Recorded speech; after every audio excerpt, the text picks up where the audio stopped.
আপনারা দেখছেন একুশে টেলিভিশন।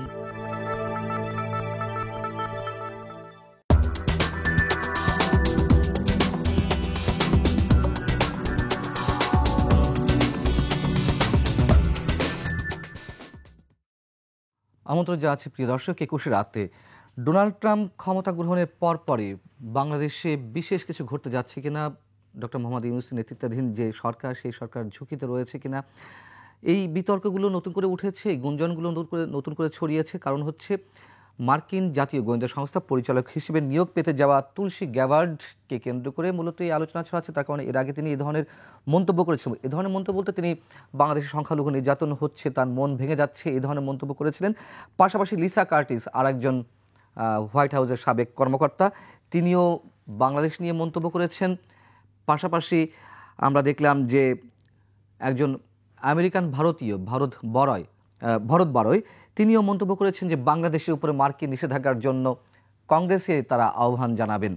এই সব কিছু আমরা কতটা হালকাভাবে নেব, কতটা গুরুত্ব দেব, গুরুত্ব যদি দিই কী করা উচিত বাংলাদেশ সরকারের, এসব বিষয় নিয়ে আমরা কথা বলবো। এই বিষয়ে আলোচনার জন্য আমাদের একুশের স্টুডিওতে আজ উপস্থিত রয়েছেন বিএনপির vice chairman doctor Asaduzzaman Ripon, রয়েছেন সিনিয়র সাংবাদিক M A Aziz. Doctor Asaduzzaman Ripon, আমার ভূমিকায় কথাগুলো আপনি শুনছিলেন নিশ্চয়ই।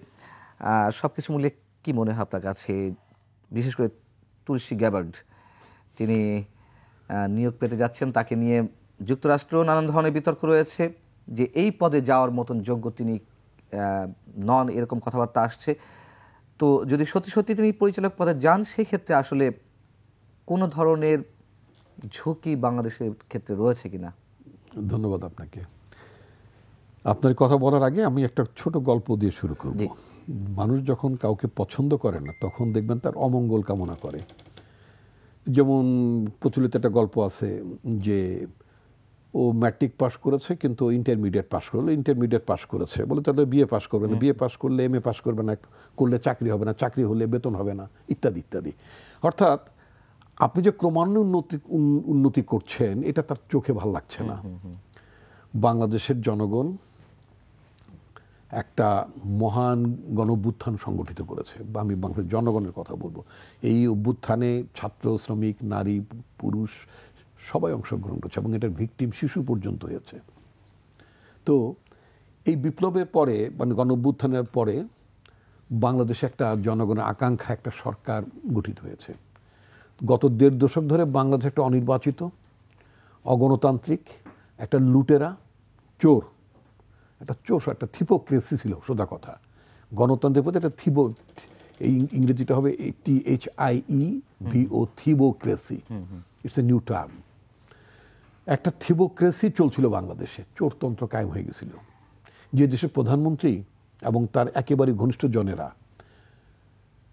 $17 বিলিয়ন পাচার করেছেন বলে বাংলাদেশ ব্যাংকের রিপোর্টে আছে। বাংলাদেশের যারা অর্থনীতি বিশেষজ্ঞ তারা বলেছেন। এবং প্রতি বছর বাংলাদেশ থেকে গড়ে $15 বিলিয়ন পাচার হয় বলে বাংলাদেশ ব্যাংকের বর্তমান যিনি গভর্নর আছেন তিনি বলেছেন। তো এই ধরনের পরিস্থিতিতে কখন হয়? যখন দেশে একটা জবাবদিহিমূলক সরকার থাকে না, যে দেশে যখন কোনো গণতন্ত্র থাকে না, জনগণের বলার কোনো ব্যবস্থা, রাজনৈতিক দলগুলো যখন সরকারকে চ্যালেঞ্জ করতে ব্যর্থ অথবা চ্যালেঞ্জ করতে দেওয়া হয় না, এমনি ধরনের একটা প্রেক্ষিতে এরকম একটা সরকার কার্যকর থাকে। আমি বলতে চাই যে প্রসঙ্গটা আপনি তুলেছেন, অর্থটা কি এই দাঁড়ায় যে বাংলাদেশ এখন একটা থিবোক্রেসি চলছে না? বাংলাদেশে এখন মানে আপনার লুটপাট তন্ত্র বন্ধ হয়ে গেছে, বাংলাদেশে গুমের রাজত্বের অবসান ঘটেছে, অথবা গুম প্রক্রিয়া যে আয়নাঘরের সাম্রাজ্য যারা বিস্তার করেছিলেন তাদের হাত থেকে বাংলাদেশ মুক্ত হয়েছে। এজন্য মহল বিশেষ অত্যন্ত বিষণ্ণ। যারা ভাবছেন এই বোধহয় মানে আপনার আমেরিকা স্যাংশন দিয়ে দিল, কারণ তাদের থিবোক্রেসি বন্ধ হয়ে গেছে, তাদের আয়নাঘর বন্ধ হয়ে গেছে, তাদের লুটপাটতন্ত্র বন্ধ হয়ে গেছে, তাদের আমিত্ব বন্ধ হয়ে গেছে। এই যে মানে একদল কেন্দ্রিক না, এক ব্যক্তি কেন্দ্রিক শাসন ব্যবস্থা তারা কায়েম করে ফেলেছিল। এইটা বন্ধ হয়ে যাওয়ার কারণে তারা এখন সবসময় তারা একটা মানে স্বপ্ন দেখে, এই বোধহয় ট্রাম্প নিষেধাজ্ঞা দিয়ে দিল, এই বোধহয় তুলসী গ্যাবার্ড কি করে ফেললো, এই কি ভারত বারোই নাকি একটা নাম বললেন না, তিনি প্রস্তাব দিয়ে ফেলেন, আর মার্কিন কংগ্রেসের 450 সদস্য পাশ করে বাংলাদেশকে একঘরে করে দিল, ইত্যাদি ইত্যাদি। It's a total, the people যারা এগুলো চিন্তা করে তারা living in a fools paradise. একেবারে আহম্মকের স্বর্গে তারা বসবাস করছেন। বাংলাদেশ 5ই আগস্টের পরে সেই বাংলাদেশ নেই। বাংলাদেশ জনগণের আকাঙ্ক্ষায় বাংলাদেশ চলছে, বাংলাদেশ সরকার চলছে। তো আমি মোটেই আপনার তুলসী গ্যাবার্ডের, বিশেষ করে তুলসী গ্যাবার্ডের কথা বললেন, নামটা তার তুলসী অনেকে মনে করতে পারেন, তিনি হয়তো তুলসী চক্রবর্তী বা মুখার্জি টুখার্জি কোনো গ্যাবার্ডকে বিয়ে করে গ্যাবার্ড হয়ে গেছেন, তুলসী গ্যাবার্ড হয়ে গেছেন কিনা, না। ইনফ্যাক্ট বিষয়টা তা না, তিনি একেবারেই একজন মার্কিনী, এতে কোনো সন্দেহ নেই, জন্মগতভাবেই তিনি মার্কিনী। তার মা হিন্দু ধর্মে দীক্ষা নিয়েছিলেন। তার মা নট বাবা, তার মা হিন্দু ধর্মে দীক্ষা নিয়েছিলেন। সেটার কারণে মানে তার বাড়িতে অবশ্যই মানে হিন্দু ধর্মাচার পালন হয়, সেটা ডিফারেন্ট ইস্যু। মানুষ জন্মগ্রহণ করার পরে কেউ কমিউনিস্ট হয়ে যায়, কেউ নাস্তিক হয়ে যায়, হয় না? হয়তো আমাদের দেশে একটা মুসলমান পরিবার, তারা আপনার খ্রিস্টান হয়ে তারা অবশ্য শিল্প টিল্প অনেক কিছু করেছেন না, তারা করেছেন, তো আমি নামটা উল্লেখ করলাম না। তো এটা নিয়ে কোনো সমস্যা নাই যে তুলসী গ্যাবার্ড এখানে সিআইএর প্রধান হলেন, ওই দেশটা এক ব্যক্তি কেন্দ্রিক না, ওখানে অনেক অপারেটিভ আছে।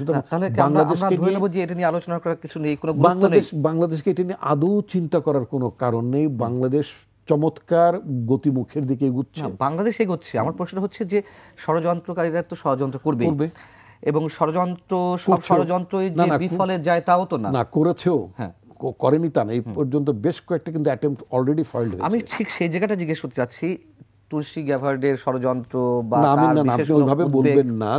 আমি প্রশ্নটা শেষ করি। সেটা হচ্ছে যে একেবারে শেখ হাসিনাকে পুনঃপ্রতিষ্ঠা করলো বা প্রধানমন্ত্রী হয়ে ফিরে আসলো, আমি সেই বিষয়টা বলতে চাচ্ছি না। ভারত যে কাজগুলো করছে সেইগুলোর মধ্যে দিয়ে বাংলাদেশকে অস্থিতিশীল করার চেষ্টা করতে পারে কিনা, বা অস্থিতিশীলতার জায়গা নিয়ে যেতে পারে কিনা। এই ধরনের অ্যাটেম্প্ট অতীতে বহুবার ছিল। 475 যদি আমি এরাতে যদি যাই দেখি, এরকম অ্যাটেম্প্ট বহুবার ছিল। এতে কাদের সিদ্দিকী আপনার ইন্ডিয়ায় আশ্রয় নিয়েছিল, তারপর অস্ত্র টস্ত্র নিয়ে সীমান্তের এলাকা টুসটাস করতো। অ্যাটেম্প্ট তো বহুদিন ছিল। Could they did it? এটা তো পারেনি, তারা তো পারেনি। এটা কেন পারেনি? কারণটা হচ্ছে যে এই জনগণ যখন কোনো লোকের পক্ষে না থাকে, জনগণ যখন কারোর পক্ষে না থাকে, তখন এগুলো করা যায় না, পারেও না। তো আপনার মানে ভারত আমাদের অসুবিধা করছে, আমাদের কি বলে, আমাদের বর্তমান যে সরকার আছে সেই সরকারের সাথে তারা মানে খুব প্রপার বা অ্যাপ্রোপ্রিয়েট আপনার কমিউনিকেশন করছে বলে আমার মনে হয়নি। That is a different issue. কিন্তু কথা হচ্ছে সেটা যদি তারা না করে, সেটা তাদের লস হবে, আমাদের যে খুব লস হবে তা না। বাংলাদেশের মতো একটা গুরুত্বপূর্ণ প্রতিবেশী ভারতের দরকার, এবং আমরা এটা মনে করি যে ভারতকে আমাদেরও দরকার নেই, নিশ্চয় আমাদেরও দরকার আছে, কিন্তু সেটা নিঃসন্দেহে একেবারেই আপনার একটা মিউচুয়াল রেসপেক্টের উপরে ভিত্তি করে ভর করেই সেই সম্পর্ক হতে হবে। ওই সব দিয়ে দিলাম ভারতকে খুশি করার জন্য, ওই সব দেওয়ার সরকার চলে গেছে, এখন আর সব দেওয়ার সরকার থাকবে না ভবিষ্যতে, আর জনগণ সব দেয়াকে পছন্দ করে না। আমি একটু ইমাম আজিজ আপনার মন্তব্য জানতে চাচ্ছি এই বিষয়ে। ধন্যবাদ আপনাকে। দেখেন, পরাশক্তিগুলো হঠাৎ করে হুটহাট করে তাদের পররাষ্ট্রনীতির কোনো পরিবর্তন ঘটে না। আপনি দেখেন, আমরা প্রধানত এটাকে বলি যে জাতিসংঘের স্থায়ী কমিটির সদস্যগুলো 5টা দেশ। ভারত উদীয়মান পরাশক্তি, তবে তার পরাশক্তি আচরণ তার মধ্যে নাই।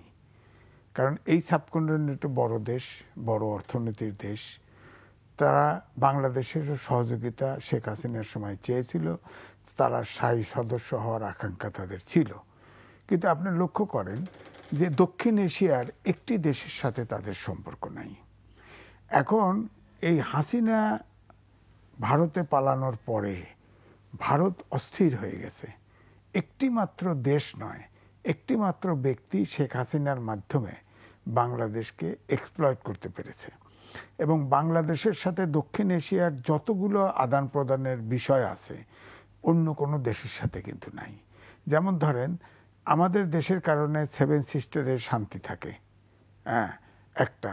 2, সবচেয়ে শেষে আপনার করিডোর নিয়েছে। করিডোর, আমি এটা লেখা লিখেছি বড় করে। এটা করিডোরটা তাদের খুবই প্রয়োজন ছিল, কারণ প্রায় 5000 কিলোমিটার 500 কিলোমিটার দূর থেকে এই 7 সিস্টারে তাদের পণ্য আনা করা হয়। এই করিডোর, যদিও বলা হয়েছে ট্রানজিট আর করিডোর এক জিনিস না। আমি বলেছি, বুঝিয়ে দিছি যে এটা দিছিল করিডোর। করিডোর স্বাধীনতা সার্বভৌমত্বের বিপক্ষে, কারণ করিডোর দিয়ে যখন যায় একটা পটকা ফুলায় বলবে যে এটা আমাদের নিরাপত্তা নাই, তখন ওই করিডোরটা তাদের নিজস্ব নিয়ন্ত্রণে নিয়ে নেওয়ার সম্ভাবনা ছিল। তো এগুলোতে পাগল হয়ে গেছে ভারত। এবং ভারতের আপনি দেখেন এখানে কিন্তু আমি ভারতকে একদিক থেকে প্রশংসা করি, তারা কোনো জাতপাত নাই, তাদের ইন্টারেস্টে সেটা ন্যায় অন্যায় পুরা জাতি এক হয়ে এই দেখেন এই যে ভারতে পতিত সরকার, যেটা আওয়ামী লীগ সরকার, তার প্রধানমন্ত্রী গেছে, আপনার সংসদীয় কমিটি বসে সিদ্ধান্ত নিয়েছে যে শেখ হাসিনাকে কি করা যাবে। তাকে কিন্তু সাবেক প্রধানমন্ত্রী বলে এবং তাকে কিন্তু নিরাপদ আশ্রয় দিয়েছে। তো এখন আমি যে কথা আপনি বলছিলেন যে ধরেন ট্রাম্প আগামী 10 তারিখে 25 সালের 10 তারিখে 20 তারিখে জানুয়ারি 20 তারিখে সে ক্ষমতা পাবে। এর আগে সে তার আমেরিকান বিধান অনুযায়ী সে তার পছন্দের লোকগুলোকে নমিনেট করতেছে। এটা নিয়ে কিন্তু আলোচনা হচ্ছে। যাদেরকে নমিনেশন দেওয়া হচ্ছে ট্রাম্পের একদম অনুগত লোক, যোগ্যতা এখানে প্রাধান্য আসে নেই, একদম 100% অনুগত লোক। এই অনুগত লোকগুলোকে সে নমিনেট করতেছে, কিন্তু এটা নিয়ে রিয়াকশন আমেরিকার ভিতরেই হচ্ছে। এটাকে সিনেটে নিয়ে যাবে। সিনেট এবং কংগ্রেসে তার মেজরিটি আছে, কিন্তু সিনেটে 100-র ভিতরে 68 ভোট পেতে হবে। ওখানে যেটুকু জানা যায় যেসব নমিনেশন তার দিচ্ছে সে, এই নমিনেশন 68 ভোট সে পাবে না, সবগুলোর ক্ষেত্রে পাবে না, অনেকগুলো আটকা পড়বে। যা বলা হচ্ছে সব পাবে না। কারণ দেখবেন কংগ্রেস তো আছেই, কংগ্রেসের সাথে অনেক রিপাবলিকানও কিন্তু ভোট দিবে না, ডেমোক্র্যাট, হ্যাঁ, এই রিপাবলিকান পাবে না, কারণ আমাদের দেশের মতো তো আর 70 অনুচ্ছেদ নাই ওখানে। তো সুতরাং এটা একটা দিক আছে। 2 হলো ধরেন ট্রাম্প কি করবে সেটা কিন্তু তার নির্বাচনী প্রচারণার সময় বলেছে, 1 প্রবাসী তারাই দিবে প্রথম, এটা কোনোদিনই সম্ভব না। যদি তাই হতো তাহলে ভারতে বংশোদ্ভূতরা বলতেছে, মুভ করতেছে, তারা এও বলছে যে কংগ্রেসের কাছে যাব আমরা বাংলাদেশে নিষেধাজ্ঞা আরোপ করার জন্য। কি বিসিসে নিষেধাজ্ঞা? আমেরিকার প্রিন্সিপাল পলিসি হচ্ছে গণতন্ত্র এবং মানবাধিকার। আমরা গণতন্ত্র সুসংগত ভারত যেদিকে অস্ত্র করছে সংখ্যালঘু নির্যাতন, একেবারে গুজব ছড়িয়ে অপপ্রচার ছড়িয়ে তারা এইগুলোকে কাজে লাগাচ্ছে। এটা তো হলো যে ভারতের মিডিয়াগুলি, উর্বর মস্তিষ্কের মিডিয়াগুলি, মোদির পক্ষের লোকগুলো এগুলো প্রচার করতেছে। এটা তো বিবিসি রিপোর্ট করেছে, অনুসন্ধানী রিপোর্ট আল জাজিরা করেছে, বাংলাদেশের পত্রিকাও বিক্ষিপ্তভাবে করেছে। সেটা হচ্ছে রাজনৈতিক যেসব আওয়ামী লীগ নেতা ছিল, যেসব হিন্দু, সেই তারা আক্রান্ত হয়েছে, হবেই তো। আওয়ামী লীগের সব ফ্যাসিস্টের দোষরে আক্রমণ হবে না? তবুও তো আমি মনে করি এদেশে একটা অভ্যুত্থানের পরে যে পরিমাণ ওই ফ্যাসিস্ট সরকারের দোসর এবং তাদের যেভাবে আক্রমণ হওয়ার কথা ছিল তার অংশ বিশেষ হয়েছে, আমি মনে করি অনেক কম হয়েছে। 3 দিন সরকার ছিল না এই দেশে 5 তারিখের পরে, 6, 7, 8 তারিখে তো ওত দেয়, 5 তারিখ সহ 4 দিন, 5 তারিখ সহ 4 দিন প্লাস 8 তারিখে সন্ধ্যায় ওত নেয়। 8 তারিখও ধরেন, 9 তারিখে তো মাত্র সরকার বসলো, অন্তত 5-7 দিন তো গভর্নমেন্টই ছিল না। তারপরে কি হয়েছে বলেন? নিউ ইয়র্কে একদিন আধা ঘন্টার কারেন্ট গেছে, অর্ধেক বাড়ি লুট হয়ে গেছে। এমন কি বাংলাদেশে হয়েছে? 8 দিন 8 দিন তো আমি তো মনে করি এখন যেভাবে দেশ চলছে তার চেয়ে ভালো চলছে। ওই কয়েকদিন জনগণ দেশ চালাইছে, যারা আন্দোলন সংগ্রাম করছে তারা দেশ চালাইছে, ছাত্ররা রাস্তায় নেমে ট্রাফিক নিয়ন্ত্রণ করছে। সুতরাং এই দেশে আর সবচেয়ে বড় উদাহরণ হচ্ছে 10 তারিখ নূর হোসেন দিবসে যখন শেখ হাসিনা বলল যে তোমরা ট্রাম্পের ছবি আগে দিয়ে, যাতে ট্রাম্পের ছবিকে অপমান করে এই ছবি তুলে দিবা, ট্রাম্পের কাছে পাঠিয়ে দেওয়া হবে। হ্যাঁ, ট্রাম্পের কাছে ঠিকই পাঠিয়ে দিছে, কিন্তু ট্রাম্প তো রিয়েক্ট করছে, এতে মাস মিডিয়ার খবর সে রিয়েক্ট করেছে যে এটা তাকে অপমান করা হয়েছে। অপমান ইন এ সেন্স শেখ হাসিনার ভয়েস পৌঁছানো হয়েছে। এখন 10 তারিখের ইতিহাসটা দেখেন। 10 তারিখে যারা এখন অনেকে বলে না যে দলগুলোর সাথে সম্পর্ক কমে গেছে, ছাত্রদের সাথে সরকারের সম্পর্ক কমে গেছে, ইত্যাদি ইত্যাদি। 10 তারিখে সব দল নেমেছিল ফ্যাসিস্টকে প্রতিরোধ করার জন্য, সব দল ছিল।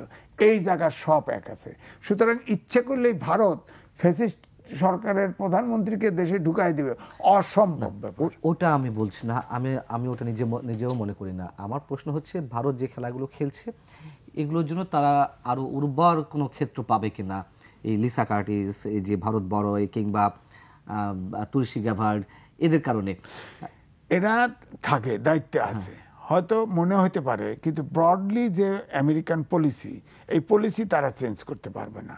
সেটা তো পারবে না। সিনেট আছে, কংগ্রেস আছে। আসাদুজ্জামান রিপন, কিছুই হবে না, কিন্তু বারবার আমি যদি জিজ্ঞেস করতে চাচ্ছি, তুলসী গ্যাবার্ডের সাথে মোদির একটা আছে, ব্যক্তিগত সখ্যতা আছে, ব্যক্তিগত সম্পর্ক আছে, তাতে কি হয়েছে? ট্রাম্পেরও আছে।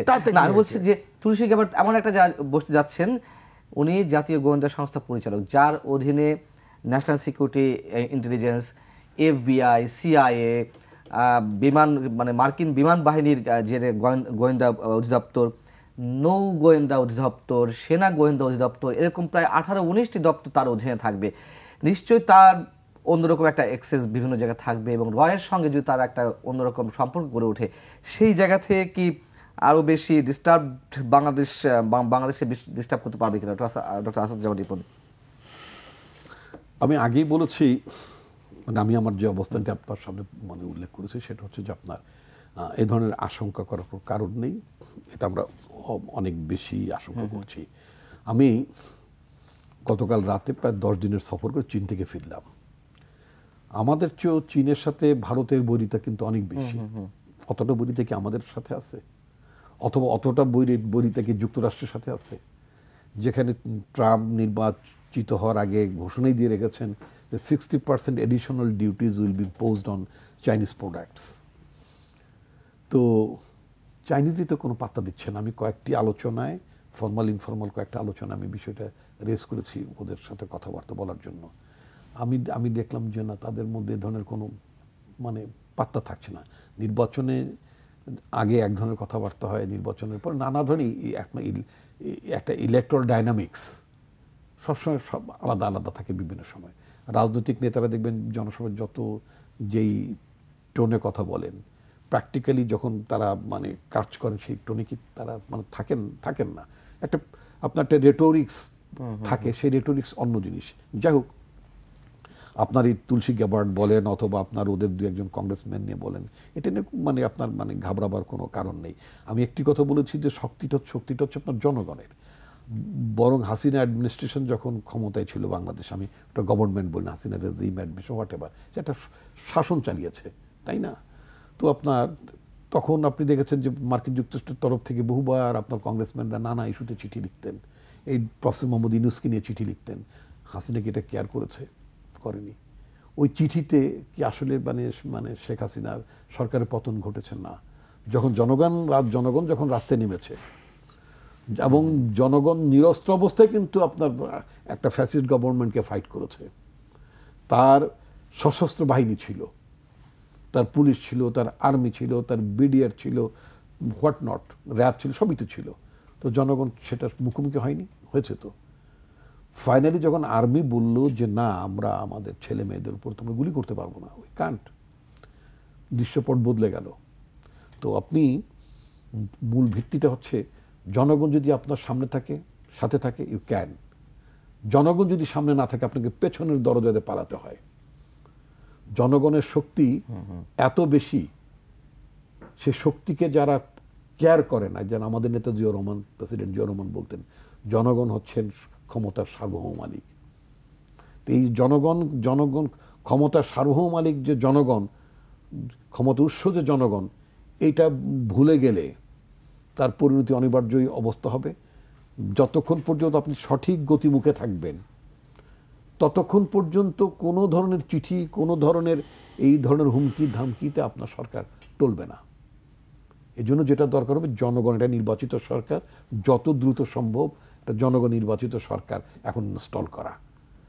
সাংবাদিক আজিজ, লিসা কার্টিস আরেকজন সাবেক হোয়াইট হাউস কর্মকর্তা, এবং তিনি 2016 থেকে 2021 সাল পর্যন্ত ট্রাম্পের সময় দক্ষিণ এশিয়া অঞ্চলে কাজ করেছেন। ইউএস ইন্ডিয়া স্ট্র্যাটেজি নিয়ে কাজ করেছেন। তার একটি ইন্টারভিউ ভারতের বিভিন্ন গণমাধ্যমে প্রকাশিত হয়েছে, প্রথম সারি গণমাধ্যমে, টাইমস অফ ইন্ডিয়া সম্ভবত, সেটা থেকে শুরু করে আরও বিভিন্ন গণমাধ্যম। সেখানে তার যে মন্তব্য, একই টাইপের মন্তব্য যে বাংলাদেশে অনেক কিছু হয়ে যাচ্ছে, সেক্ষেত্রে আগের সরকারই ভালো ছিল। তাদের এই সব কথাবার্তা বলার কারণ কি? তারা কি মানে সেল হয়ে, নিজেকে সেল করে এই ধরনের কথাবার্তা বলছে? নিজে কনভিন্স যেখানে লোভিং করা হয়েছে, এবং আমাদের বাংলাদেশি লোকও আমেরিকাতে আছে, তাদের অ্যাক্টিভ হওয়া উচিত এবং আমাদের সরকারের পক্ষ থেকেও দেখভাল করা উচিত।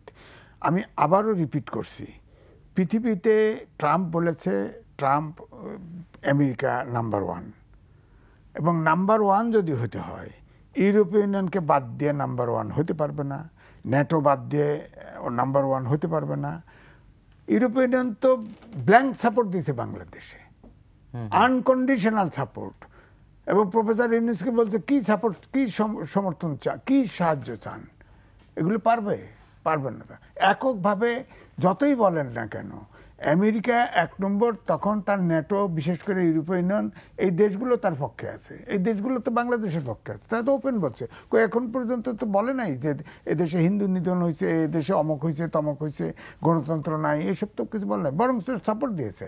আর একটা জিনিস দেখেন, রিপাবলিকানের ভিতরেও কিন্তু ট্রাম্পের সাথে সম্পর্ক, ট্রাম্পের মাথায় ঢুকছে যে হিলারি ক্লিন্টন ইলেকশন করার সময় প্রফেসর ইউনূস তাকে তার ফান্ডে টাকা দিয়েছে, এটা তার মাথায় ঢোকা আছে।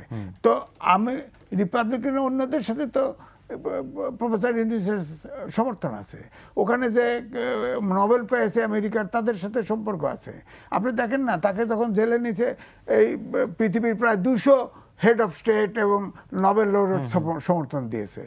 এত সহজ সবাইকে বাইপাস করে তার মামলাগুলো নিয়ে বিরোধিতা করেছে। তো তাহলে কি আপনি বলেন যে সারা পৃথিবীকে হোস্টাইল করে ট্রাম্প একা চলতে পারবে?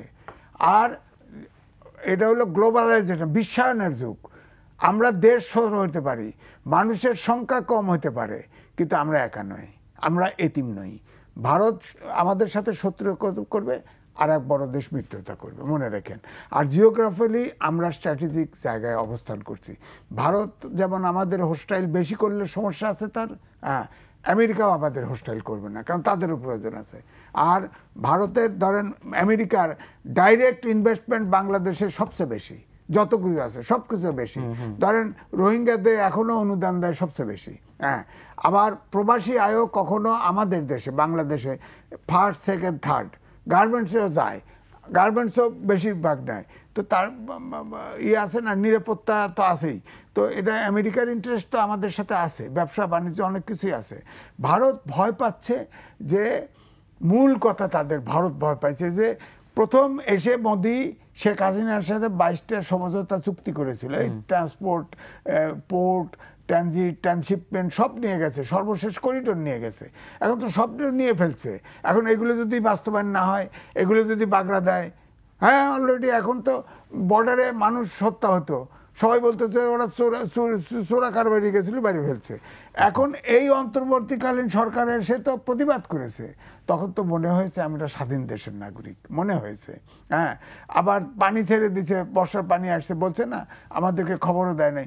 অন্তত অন্তর্বর্তীকালীন সরকার এই কথাটা তো বলছে। এতে তো আমার কাছে মনে হচ্ছে যে আমি নিজেকে একটা স্বাধীন দেশের নাগরিক ভাবতে শুরু করেছি। আর আওয়ামী লীগের সময় তো মনে হয়েছে যে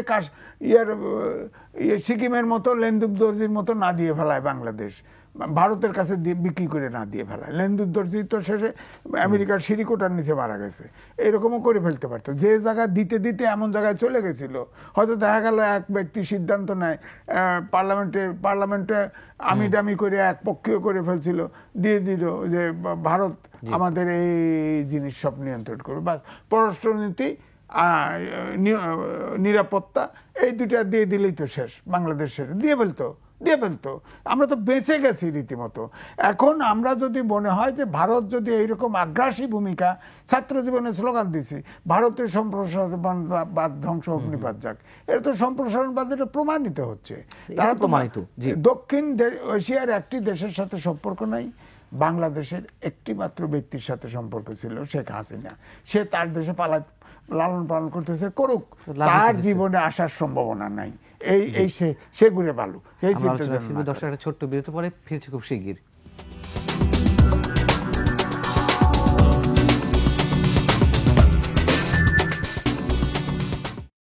আবার আমন্ত্রণ 21 রাতে আলোচনা করছি সংখ্যালঘু ইস্যুকে কেন্দ্র করে মার্কিন মুলুক থেকে ভারত পর্যন্ত যে নানান ধরনের গুঞ্জন, নানান ধরনের অপপ্রচার, সেগুলো নিয়ে ডক্টর আসাদুজ্জামান রিপন, পাকিস্তান থেকে একটি জাহাজ বাংলাদেশে এসেছে, পণ্যবাহী জাহাজ, এবং স্বাধীনতা পরে এটি প্রথম জাহাজ। সেটি নিয়েও ভারতের কোনো কোনো গণমাধ্যমে মাত্রাতিরিক্ত গুজব ছড়ানো হয়েছে। বলা হচ্ছে যে তাতে করে অস্ত্র এসেছে, যদিও পরে সেটি কাস্টমস থেকে ক্লিয়ার করা হয়েছে তাতে কি আছে। এবং কোনো কোনো গণমাধ্যমে বলা হচ্ছে যে গত 2 মাসে 40,000 টন অস্ত্র এসেছে। কোন গণমাধ্যমে? ভারতের না, এটি বাংলাদেশকে সম্ভব। আমি আপনাদেরকে শোনেন, আমি আপনাদেরকে এইসব ক্ষেত্রে একটু মানে আপনারা হয়তো অভ্যস্ত হয়ে গেছে, সেটা আলাদা কথা। সেটা হচ্ছে আপনারা নিজেদেরকে গণমাধ্যম বলতে পছন্দ করেন। এই শব্দটির ব্যাপারে আমার ভীষণ ভীষণ আপত্তি আছে। আমারও আছে। যদিও আমি এই পেশার সাথে সম্পাদক হিসেবে 1981 সালে আমি সম্পাদক প্রকাশক হিসেবে আপনার ডিক্লারেশন প্রাপ্ত সম্পাদক। বহুবার পত্রিকা আমার নিষিদ্ধ হয়েছে, বহুবার, এবং গত সরকার তো ফাইনালি সব ক্লোজড। তো সেই শুধু সম্পাদক হিসেবে যদি আমার বয়স বিবেচনা করি, 81 থেকে 2024 কত, প্রায় 43 বছর নাকি? তাহলে কি বলা যায়, মানে মানে কি প্রবীণ সম্পাদক, প্রবীণের আগে আর কিছু বলা যায় না, বর্ষিয়ান বলা যায়। তো I did not have any press accreditation card. একটা ছিল, সেটা বহুত আগে বাতিল করেছে মানে আওয়ামী লীগ সরকার ক্ষমতা এসেই। রিসেন্টলি আপনাদের পত্রিকার মধ্যে, মানে পত্র পত্রিকা বিভিন্ন জায়গায় আমি যাই, আমি অনেক দেশের বাইরে ছিলাম প্রায় 10-12 দিন, আমি বাইরে থেকে দেখেছি যে আপনার এই প্রেস অ্যাক্রেডিটেশন কার্ড বাতিল টাতিলের ব্যাপার। কেউ কেউ যেটি মৃদু স্বরে আলোচনা করছেন, নোয়াব নাকি একটা সংগঠন আছে না, তারাও এটাকে ইয়ে করছেন। আমার বক্তব্য হচ্ছে, আমি শুধু লিস্টটা দেখলাম, বাইরে দেখলাম অনেকেই তো কর্মরত সাংবাদিক না, তাদের সচিবালয়ের কাজটা। প্রেস অ্যাক্রেডিটেশন কার্ডটা কি? আপনি অফিসিয়াল প্রোগ্রামে যাবেন, কথা জার্নালিস্টদের জন্য, তাই তো। তো যিনি সাংবাদিকতা নিয়ে নাতিপুতি পালছেন, লেখেন না 2 লাইন, নাকি পত্রিকার সাথে যুক্ত নাই, অন্য ব্যবসা বাণিজ্য করেন, তো তাদের অ্যাক্রেডিটেশন কার্ড রাখাটা দরকারটা আছে তো দরকার। হ্যাঁ, দরকার তো আছে অবশ্যই, তদবির করার জন্য অবশ্যই। তারপরে ওই মানে সেনাবাহিনীর জেনারেলরাও যদি রিটায়ার করেন, তো তার আগে লেখেন আপনারা সাবেক সেনাপতি, সাবেক অমুক, নাকি? কিন্তু ওই মানিকের বেলায়, মানিক একটা ইয়ে ছিল, মানিক একটা কুলাঙ্গার বিচারপতি ছিল।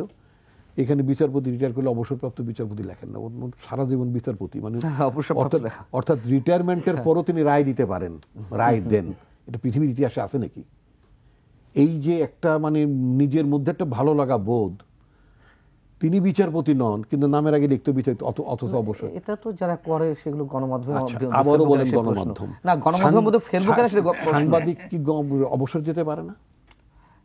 এটাতে বিতর্ক আছে, সাংবাদিক, শিক্ষক, এগুলো বিতর্ক আছে যে একজন সাংবাদিক হয়তো মৃত্যুর আগ পর্যন্ত সাংবাদিকতা করতে পারেন, তিনি কোনো আপনি অবসর ব্যবস্থা চালু করেন সাংবাদিকদের, তারপর অবসর দেন না, টার্মিনেট করে দেন।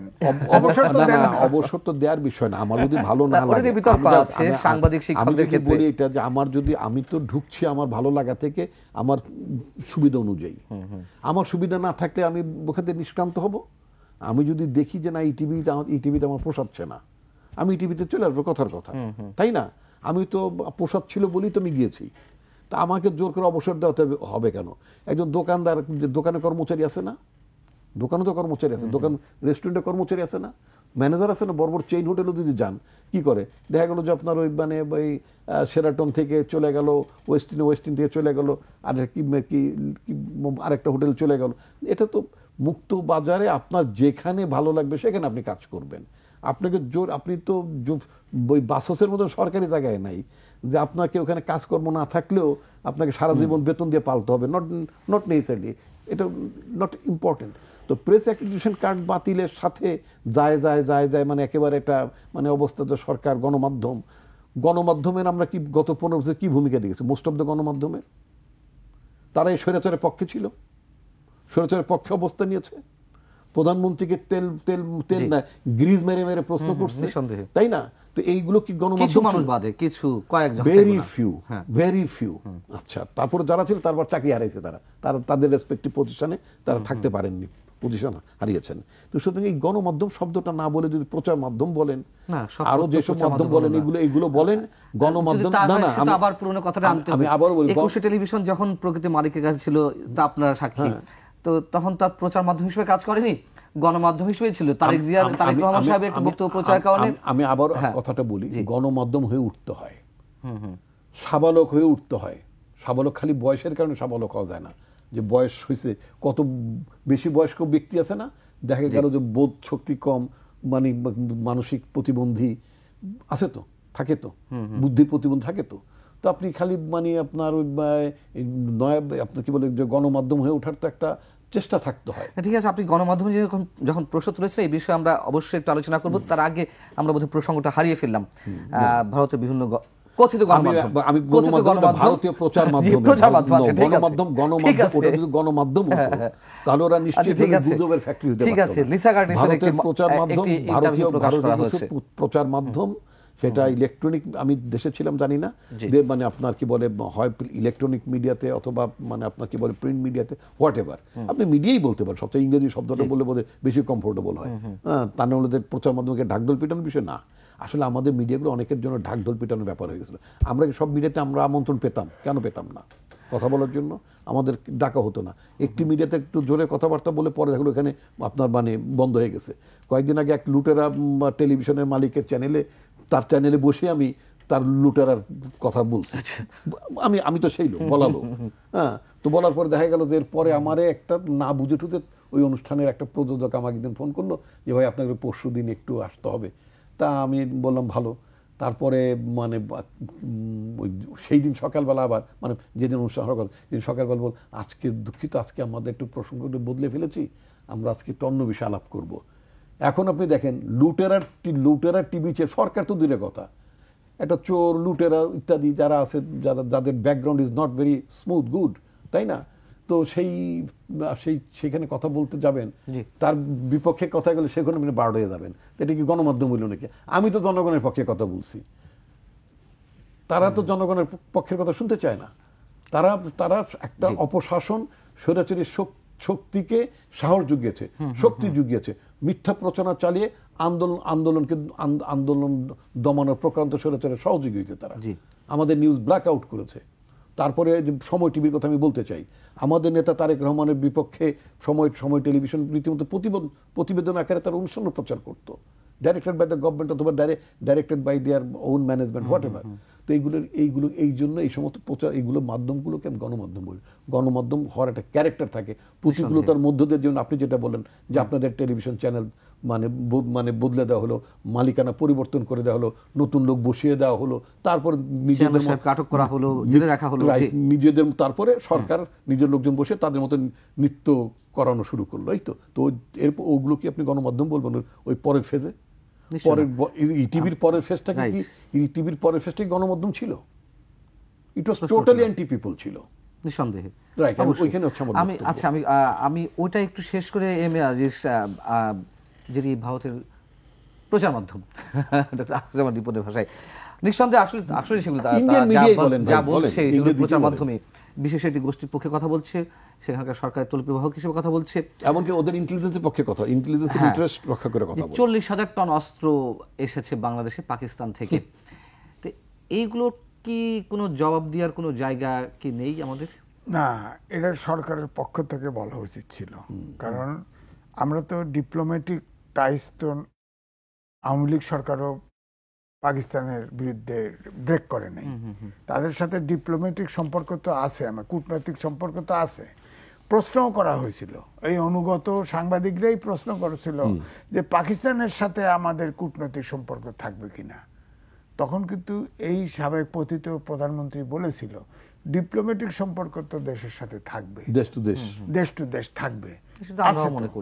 এখন পরিবর্তিত অবস্থাতে আপনি যখন ভারত প্রতিনিয়ত শত্রুতা করছে এবং তারা উগ্র হিন্দুত্ববাদী অবস্থান নিয়েছে, সেখানে আমার যদি পণ্য দরকার পড়ে আমি পাকিস্তান, মায়ানমার, যেখানে সেখান থেকে আনবো। তো এখন ওনারা যদি কয় অস্ত্র স্বাধীনতার পরেও তো এরকম কথা আছে যে 60,000 কোটি টাকার তখনকার মূল্যে অস্ত্র লয়ে গেছে, আজিজ ভাই, ইন্ডাস্ট্রি মেশিনারিজ লয়ে গেছে, এগুলো ফেরত দেন। আর আমরা তো এখন ইম্পোর্ট করতেছি, ইম্পোর্ট করে যদি কথায় আমার যদি অস্ত্র লাগে আমি ইম্পোর্ট করব না, যে দেশে পাই সেই দেশ থেকে করব। সে তো আর আসেনি, নিশ্চয় অস্ত্র তো আসে না, আমি বলছি যদি আমার প্রয়োজন পড়ে, আমার তো একটা স্বাধীন দেশ, আমার দরকার পড়ে। শহীদ প্রেসিডেন্ট জিয়াউর রহমান বলেছিল, একটি দেশ আমাদের ছোট দেশ, যদি শত্রু আক্রমণ করে আধা ঘন্টা যদি টিকে থাকা যায়, এই শক্তিটা অর্জন করতে হবে, তাহলেই আমরা বন্ধু পেয়ে যাব।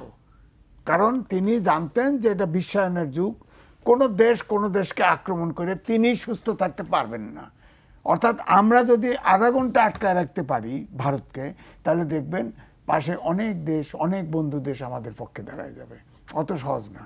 সেভেন সিস্টার ভেঙে খান হয়ে যাবে, আমাদের খান করবে, তাদের সেভেন সিস্টার খান হয়ে যাবে। এখন কয়েকদিন আগে এক লাফাঙ্গা টেলিভিশন করছে না, যে চিটাগাং ভারতের অংশ, বিজেপিকে কইছে দখল করো। আরে দখল করলে তো আমরাও আসাম ওই ব্যাখ্যা যদি দিতে চাও, আসাম টাসামও তো আমাদের পক্ষেই থাকার কথা ছিল। ওই যেটা সেটেল ইস্যু, সেটা তো আনসেটেল করার সুযোগ নাই, আমরাও আনসেটেল করে দেব। অনেকে বলে যে আমরা আওয়ামী লীগ থেকে তাদের সেভেন সিস্টার নিরাপদ হয়েছে, নিরাপদ তো হয়েছে, কারণ ওই যে বন্দি বিনিময় চুক্তি হয়েছে, সেখানে অনুপ চেটিয়া সহ অনেককে দিয়েছি আমরা, তারাও অনেককে আমাদের কাছে জেএমবির লোকজন দিয়েছে। এখন শেখ হাসিনাকে তো চাইছে, অলরেডি চাবে, ফেরত দেখ, তারা নিচে আমাদের ফেরত না দিলে তো আমরা দেশ ছোট হতে পারি, কিন্তু রক্ত দিয়ে দেশ স্বাধীন করেছি, অত সহজ না। বিশ্বায়নের যুগে এতিম ভাবার কোনো কারণ নাই, তাহলে মালদ্বীপের কাছে গোটায় চলে আসতো না। মালদ্বীপের চাইতে তো বাংলাদেশ শক্ত আছে নাকি? তাও নাই, 17 কোটির লোক, মালদ্বীপের কাছে তো ভারত যেতে পারে না। তো এত সহজ নাকি? কইলেই আওয়াজ দিলেই হইল নাকি? হ্যাঁ, গণমাধ্যমের প্রসঙ্গ ছোট একটা উদাহরণ টানতে চাই। আজিজ ভাই খুব রাইটলি ওই প্রসঙ্গটা বলেছেন। আপনার একটা দেশে নিজস্ব ইন্টারেস্ট থাকতেই পারে। এই যে রাশিয়া থেকে আপনার সমস্ত কেনাকাটার উপর একটা নিষেধাজ্ঞা আছে না, আছে, তারপরে ভারত আছে। ডেসপাইট দ্যাট, ইন্ডিয়া কি আপনার রাশিয়া থেকে কম দামে তেল কেনার স্বার্থে প্রচুর তেল রাশিয়া থেকে কিনেছে, এবং রাশিয়া মোটামুটি অর্ধেক মূল্য দিয়েছে। যুক্তরাষ্ট্র থ্রেডও খেয়েছিল। কিন্তু তাতে কি যুক্তরাষ্ট্র কি আমেরিকার মানে আপনার ভারতের হামলে পড়েছে না? কথার যুদ্ধ ছিল, সেটা আলাদা কথা। একটা দেশ করতেই পারে। আপনি যেটা বলেছেন পাকিস্তানের ব্যাপারটা, এটা একটা বোগাস নিউজ। সবসময় এটাকে মানে ইন্ডিয়ান মিডিয়া সবসময় আপনার এই ধরনের কথাবার্তা মানে বলতে পছন্দ করে না। আমাদের রাষ্ট্রীয় পর্যায়ে থেকে কোনো ধরনের প্রতিবাদ করা উচিত কিনা?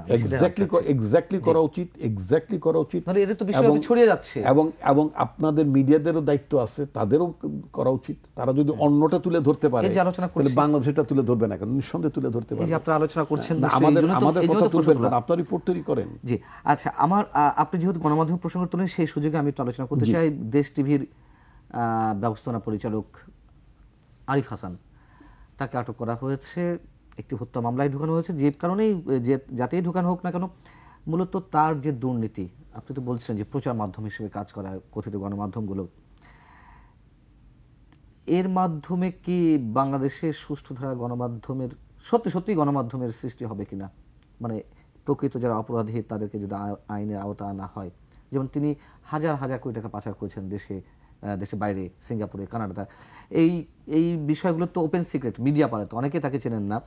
যাই হোক, তিনি আটক হয়েছেন, এবং আটকের মূল পিছনের কারণ আমি অন্তত সেটাই মনে করি। আপনার কি মনে হয়? ধন্যবাদ আপনাকে। আসলে আমরা যে পেশাতে থাকি না কেন, আমরা যদি কোনো অপরাধের মধ্যে জড়িয়ে পড়ি, আমি কি আইনের সম্মুখীন হব না? অবশ্যই হওয়া উচিত না? যদি আপনি আইনের শাসন, যদি আপনি শব্দ দুটি পছন্দ করেন, আইনের শাসন, তো সেখানে আপনি আইনকে তো তোয়াক্কা করতেন। আমি মিডিয়ার মালিক হলাম বা সম্পাদক হলাম, আমি কেন ইগনোরি? না, তোয়াক্কা তো করছে। আমার যেটি জানার বিষয় সেটা হচ্ছে যে এরকম 2-1 জনকে আটকের মধ্য দিয়ে মিডিয়া সুস্থ ধারায় যাবে, নাকি ঢালাও শুদ্ধি অভিযান করা দরকার? আপনার একটা হচ্ছে ঢালাও শব্দটা আবার একটু ভিন্ন হয়ে যাবে। আমি মনে করি শুদ্ধ অভিযানও বলবো না, আমি মনে করব যে আপনার প্রকৃতপক্ষে একটা, আমি যদি এইভাবে যদি বলি, একজন মানুষ একেবারেই তিনি কিভাবে হঠাৎ করে মিডিয়ার মালিক হলেন, তার টাকার উৎসটা কি? আপনি যদি বাড়ি বানালে, যদি আপনি দুর্নীতি দমন কমিশনে যদি তাকে জিজ্ঞেস করতে পারেন যে আপনি এই বাড়িটা বানালেন, আপনি টাকা কোথায় পেলেন, ইত্যাদি ইত্যাদি, দেখবেন সরকারি কর্মকর্তাদের শ্বশুরা সাধারণত অনেক ধনী থাকে, নাকি বাপের বাড়ি থেকে শত শত গয়না গাঠি পায়, সব বাপের বাড়ি থেকে পায়। মেয়েদের বেলা এরকম লেখা টেখা হয় বলে, এবং তারাও বলতে পছন্দ করে শ্বশুর বাড়ি থেকে পেয়েছি। এখন আমি যদি এইভাবে বলি যে মিডিয়ার মালিক যারা হবেন, দেখেন মানে আমি ছোট্ট একটা উদাহরণ টানি, এটা আপনার মিডিয়া লোক মানে সরকারের লোকেরা যদি কেউ দেখে থাকেন, একটা দৈনিক পত্রিকা প্রকাশ করার জন্য ব্যাংকে কত টাকা প্রকাশককে দেখাইতে হয় তার স্থিতি আছে খুব কম। সাপ্তাহিক মাসিক এই ধরনের পত্রিকা যদি প্রকাশ করতে চান, আপনার 6 লক্ষ টাকা ব্যাংকে আছে কিনা এটা দেখাইতে পারলে মোটামুটি চলে। এখন 6 লক্ষ টাকায় আপনি কম্পিউটার কয়টা কিনবেন, অফিস সেট আপ কেমনে করবেন, সাংবাদিকদের বেতন ক্যাশ টাকা দেখাইতে হয় না, ব্যাংক থেকে একটা সার্টিফিকেট দিলেই হয়। সেটা তো আছে, আমি ওই লাইনেও গেলাম না। তাহলে ওই ধরনের যে আইনি দুর্বলতা, এই আইনি দুর্বলতার মধ্য দিয়ে যখন আপনার ওই যে দৈনিক পত্রিকা বের হয়, সেগুলো দৈনিক ফকিরা ফুলাবে না কি, তাহলে দৈনিক কি আপনার অন্য কিছু হবে তো না। আপনি এইখানে করাপশনের বিষটা তো আপনি যে ওই যে পার্লামেন্টে প্রধানমন্ত্রী বা তথ্যমন্ত্রী যখন ভাষণ দেয়, দেশে এতটি দৈনিক পত্রিকা আছে, দেশে এতটি সাপ্তাহিক পত্রিকা আছে, বাংলাদেশের গণতন্ত্রের প্রবাহ একেবারে দুধের নহরের মতো বইছে, তাই না?